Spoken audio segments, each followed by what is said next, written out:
دما قصة دار وشامان نوصابو بفانغو تنان نشتجيهن هري ماهولي دركتن خو بيشاندانا نشتجيهن ديار كرن كو حطانها تبر بسياري كي حكومة تادم كي نهاتيا برسارو شو بيدوية وان نكريا وقوتن دما قصة دار وشامان بقلكي باشتربو بطيبت جهيلا صوت تماني وآفيته لي ما المدهات برسين وبيدوية ما دهاتن بجهانين هروها دازاني كو او نما في حكومة هي تحملتك.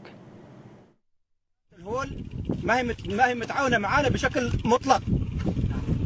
احنا ابناء المنطقة الشمالية من منطقة الهول 32 قرية.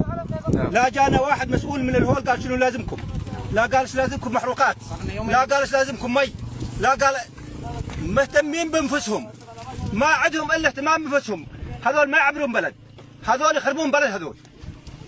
احنا نطالب الحكومة السورية عدم الموجودين بالهول يجون على هالمنطقة، يجي مسؤول من وزارة الداخلية، يجي مسؤول من وزارة الاقتصاد، يجي على هالقرى يشوف شنو وضعها، يشوف شنو حالها، يشوف شنو لازمها.